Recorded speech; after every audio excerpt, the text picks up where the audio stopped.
Good morning and welcome to our class. We're in a series right now, Spiritual Life Hacks, and we've been looking at different topics each week, basically different, spiritual things that we deal with, and maybe a good tool or a good way to deal with that, and kind of a current word for that is the word hack. So, spiritual life hacks, and today's topic is about when you're too wrapped up in your own life.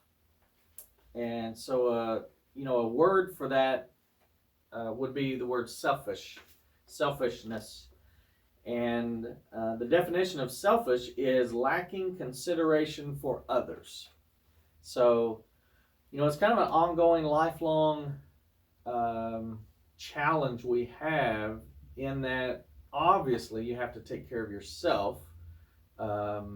Self-care, and so you have to eat, you have to get medical attention when you need it, you have to rest when you need to rest, and so we live within ourselves, but we're also connected to others, and we look out for ourselves, but not too much, because then that becomes selfish. So someone once put on a business card the word selfishness, and they capitalized the letters S, I, and the letter N. So selfishness, and in that word, those three letters spell out sin. And it is true. I mean, I was trying to think of. It's true that every act of selfishness is sin, and I think the opposite's true. I try to think of a sin that's not selfish. I can't think of one that is not. That what's also present with that sin is me thinking too much about me. So, let's go to you think about the first sin, Adam and Eve in the garden, and what's what's weird about that is we know Eve sinned with the fruit, and then Adam, but how long did they live in the garden before they sinned? And we don't know. The Bible doesn't say.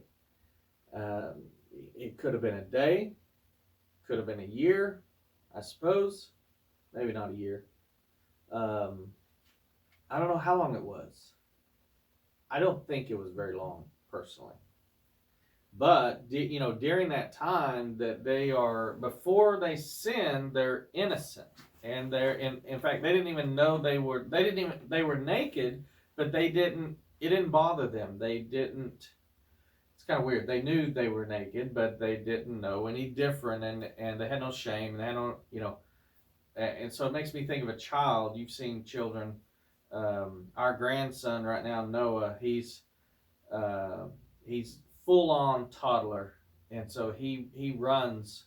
He really runs more than he walks, but anyway, he just likes to go.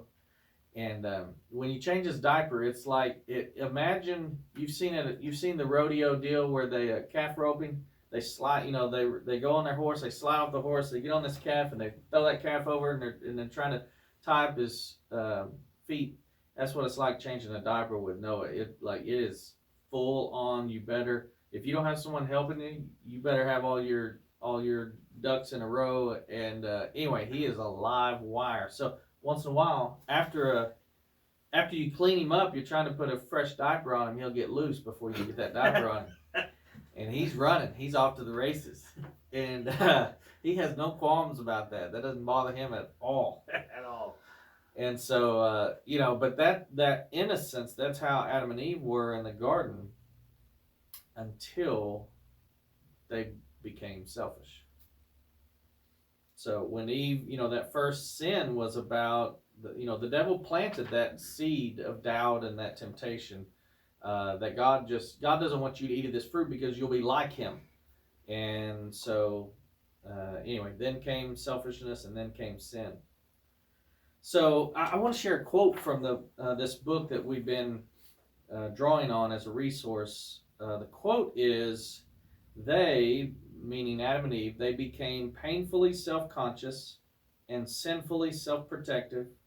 Then they started popping out little brats who were just like them, self-absorbed, self-exalting, self-important. They were self-reliant and self-serving offspring whose descendants would eventually buy self-help books by the millions and take selfies by the billions.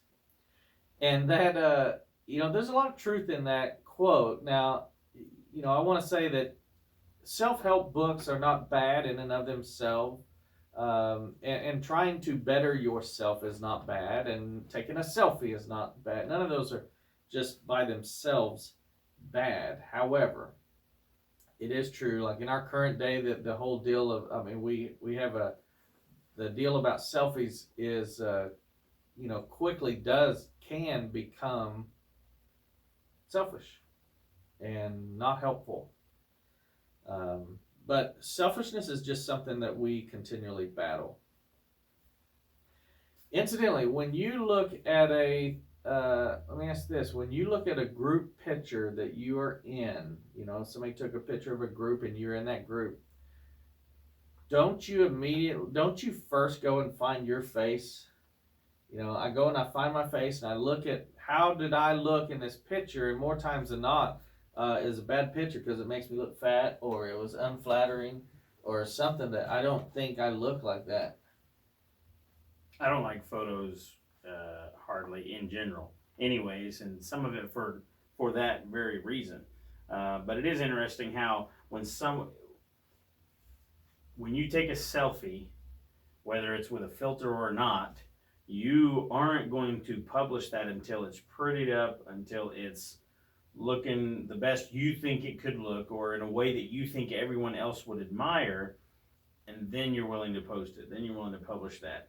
But isn't it funny when someone else is taking a photo of you, they're taking it in real life. They're taking it without the time to pose. So with the selfie, we don't always get the real picture. Somebody may post a selfie on the internet and they're smiling and hey, selfie looks like they're having a great time on vacation at a beach, but inside they're struggling, inside they're hurting. And so just recently there was a picture taken where I was in the middle of doing something else, and they're not flattering. I mean, of course, when I take a selfie, I can barely find one that you might deem as flattering, but this one was definitely not. I mean, if I had a good side, they didn't find it that day, and so you're always critical because you think, oh no, they're going to see my flaws or the flaws that I see, and sometimes we get that way even with God. It seems like we think we're going to come in here like church is our selfie mode. Church is we've got the filter on, we're prepared, we look like we got it all figured out. But if somebody really took another picture of how we really acted or felt, it probably wouldn't look the same. It's funny how when you in a group picture, no one, I've looked at different group pictures that I'm in, and I don't remember being critical of how other people looked in the picture. When I look at a picture, I'm like, well, that's how they look. They look fine. They look good. That's what's the problem? But 99 out of 100 times, I don't like how I look. We're just so self-critical. We're too critical of ourselves. And with the selfie pictures, it is very true. You think how many? Because I've seen it done. And even if I try to update my picture on Facebook or whatever, it is not an enjoyable experience because I'm gonna probably take 50 pictures before I find one that's the least of what doesn't look so good. But anyway, you have all this these discarded pictures. They didn't measure up, and so yeah, it definitely creates kind of a false presentation. It's not real. We're too hard on ourselves, but we're also sometimes too self-absorbed.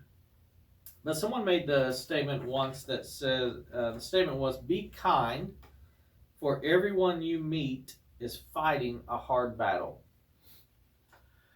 And I think that might be a little, exaggerated, but not a lot. People struggle. We all struggle with different things at different times. So and I would separate children. So this statement, everyone you meet is fighting a hard battle. Even if to reword it, everyone is fighting their own battles. I kind of separate, for the most part, children. And I'll give you kind of an illustration. Last night, we had services here, and afterwards, what's so common, you've seen this before, people stand around visiting, so the grown-ups visit, and you have different kind of clusters of people talking, and then what do the children do? Children don't stand around talking like adults do. What do? They play. They run and play. And so the adults are talking about their lives, and a fair amount of that is them sharing their lives. And so I could walk around the room and hear different, so what's common is one person sharing something they're dealing with that's kind of tough, and another saying, well, I'll be praying for you about that. So it's struggles. I mean, struggles are just a regular part of our life. Not with children. And I don't mean children if children are in an abusive home or something like that, that's a little different, or they're neglected. But for the most part, children just play. That's what they do. I mean, they do what they're told for the most part. They need guidance and direction, but they're just in play mode, basically. And that's because of their innocence. They don't, you know what I mean? So you grow up, but once you reach, teenage years are definitely full of struggles. And even more so today, I think, than a couple of generations back. Yeah, and I think I would liken that to the kids. Their version of struggle is seems real to them, but it's really not that big of a deal. But we kind of can have that thing too.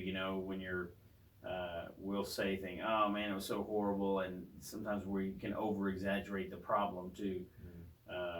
But like a kid struggle that sometimes I might have is when you get like a big bowl of popcorn, you get ready to watch a movie or something, get a soda or drink, to watch the movie, and you sit down in the comfy chair and get the thing reclined back. Everybody hopefully is feeling calm and collected, and then you look across a room and the remote is up by the TV to get this thing started. That's a struggle. You just got comfy, the popcorn's sitting there. And I'd be lying to say there haven't been times where I sit there and just enjoy that popcorn without the movie for a moment before I got to get my energy back up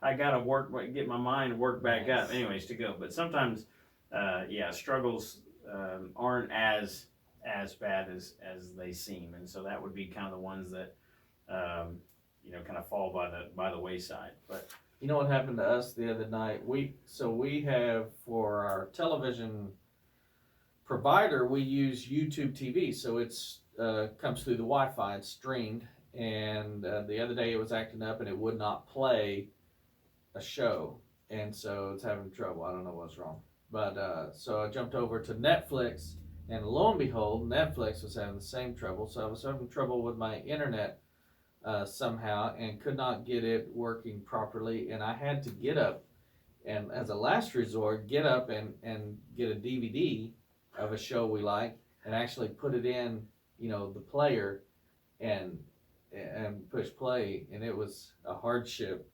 So I understand. That's but we do, I mean, we do sometimes complain about things that are really first world problems. And yet we also have significant, at the same time we do have significant struggles. Maybe we're always battling sin, or we should be. People struggle with sin, even those who are living a sinful life, they struggle because they're suffering from the consequences of sin, the effects of sin. So everyone is battling sin somehow. Some are battling addiction, loneliness, they might be battling grief, or fear, or insecurity. Insecurity is a big one. Doubt. So all of us internally are wrestling with life. Philippians 2 verses 3 and 4 is a great passage on the idea of selfishness, and it says, do nothing from selfish ambition or conceit, but in humility count others more significant than yourselves. Let each of you look not only to his own interests, but also to the interest of others. So, that last part shows that it's not wrong to think of something that you need, or to take care of yourself, or better yourself, or those kind of things. What's wrong is to only think about you, or to think about yourself too much, or to think about yourself too highly. And that seems to be, I don't know, it's amazing to me. There's a common struggle in how people view themselves. They either view themselves too low, so they think poorly of themselves, or they view themselves too high, prideful. And so we need humility, and yet we also need to be, we should feel good about the fact we're made in God's image. And he gave his son, he paid the price of his son to die to redeem us. So um, I don't think God wants us to walk around thinking we're low lives, and yet also not to be self-absorbed. In a perfect world, if we were truly following this and everyone took up the mantra of count others more significant than you. I forget where it's at, but there's a passage that talks about, I believe at the beginning of Philippians, about outdoing one another and showing honor. But if everyone was looking out for someone else like they should be, then it wouldn't be done by you, but someone would be looking out for you. Yeah. And so, obviously that doesn't always happen. And sometimes that's a deterrent. Sometimes, reminded of the verse that says, do not grow weary in doing good. Sometimes when you want to do for others and you do and do and do, and then like there's no reciprocation. So, this doesn't say do it as long as someone else, think of others more significant than you are, as long as they're returning the favor or someone else returns the favor. I think that's what is like, there's always an added thing that's really difficult for us to do. It's really easy for us to think of others and take care of others when they take care of us so well. If somebody's constantly thinking of you, right now we have this Soul Sisters thing that's going on, kind of like Secret Sisters, but there's, a card will get sent here a couple weeks and might get a little gift or a snack or something, just thinking about you, or a text or a call. And the idea here, while that is great, that's what it's supposed to look like, is looking out for one another. The idea here is even if it's not you're not getting treated the same way back, so just never mind, forget that part. And that's a really difficult part. We can almost say, I can take care of the part that says give to them as long as they give to you. My flesh even might think, my prideful self thinks, oh, I can do that. That's easy. Well, we already do that. Even sinners do that. That's what makes it challenging here, is even those, Christ died for those who were evil, wicked people, for those who hated him, those ones that were crucifying him. He died for those people. And we're not always going to get something great in return for it, and we're not supposed to be looking for that. And I would add to that, that maybe you're someone who feels, if you're battling loneliness, or you kind of feel like no one's looking out for you, you feel like maybe you're forgotten, I would remind you that God is always looking out for you. He looks out for all of us, and the thing that comes to mind that makes that point so powerful in Scripture is where Jesus said that a sparrow does not fall to the ground, but that the Father in heaven knows, and he cares. And so he knows how many hairs are on your head. He knows everything about you. He takes care of the lilies of the field. And Jesus is in the Sermon on the Mount making that point. How much more does God care about you? You're made in his image, and he cares. Look at his creation that he takes care of, and those are not made in his image, but you have an eternal soul. So God watches out for the widow. God watches out for the fatherless, the lonely, the brokenhearted. So even if you may not feel well taken care of, don't discount that God is always faithful.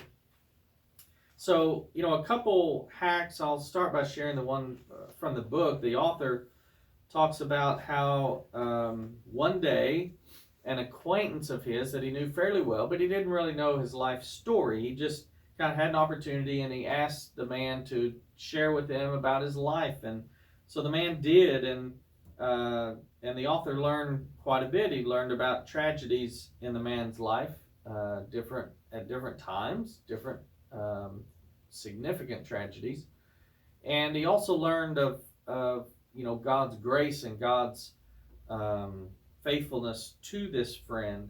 And so they talked, I think, for about 30 minutes of this man just kind of shared things about his life. And so the author went away from that experience. He said he went away humbled, and he was thinking more about God as a result, and thinking more about others than himself. And so basically, a hack that I would add on to that is similar, and that is do something for someone else. When we battle thinking too much of ourselves, what really helps that is to help someone else, do something for someone else. And it's ironic. Recently, I did this, and I don't want to share what I did or who it was, but it was a small thing. But recently, when I did that, what's ironic is I went away from that experience having done something thoughtful for someone else, and they, of course, were grateful. And I went away with a few things. Number one, I felt joy for helping someone else. That's a good feeling, and I felt that. I felt refreshed.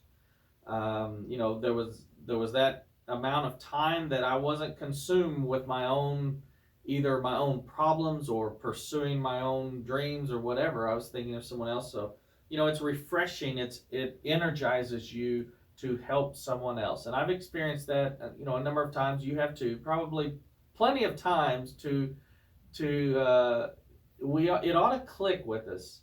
So many things we pursue. Think about it. People pursue their hobbies and all the things people chase. Why do they do that? They want to feel joy.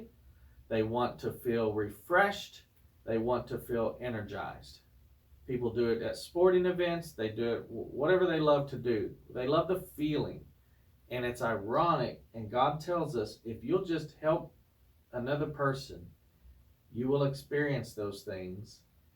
And you can do it in the name of God. So anyway, it's amazing how easy it is to receive what we all want if we just think of other people.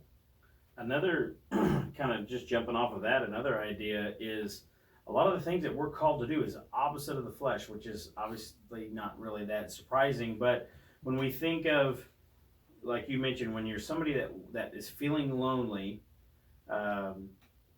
you think we can kind of get stuck in that mode of feeling loneliness or despair. When you're somebody that feels like you have little, when you're someone that feels like you're weak and you're not strong enough for the battle, those are the times in relying on God to take on that challenge with God's strength. So if you're lonely, maybe what helps you is you look for someone else that's lonely, since you know what that looks like, and you help to lift them up. Maybe you're lifted up through that and you're carried through.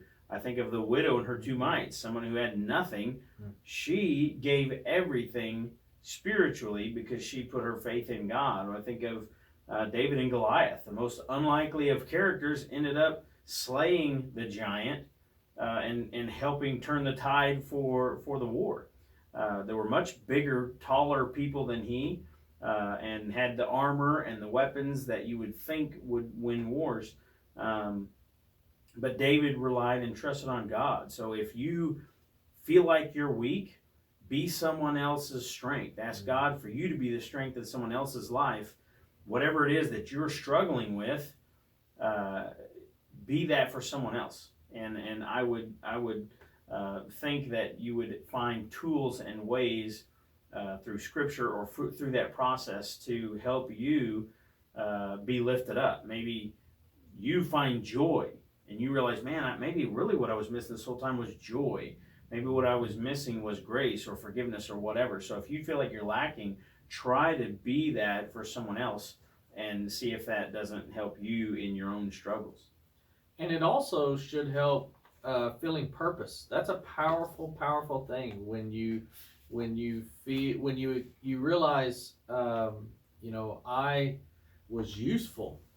I accomplished something. I had a purpose and especially in God's kingdom, in some spiritual sense, some part of the church family, or or just reaching out, to the lost. Doing something in God's name is a powerful, powerful, you know, it's a wonderful thing and a wonderful experience. So, just encouragement there. The world has a mindset that if you're unhappy, then you know, you need to seek more pleasure for yourself. And God's the one that made us. He knows how we really operate, and we were made for good works. So, hope this encourages you and helps you and gives you something to put into practice this week. Glad you joined us this morning, and here in a few minutes we'll worship together.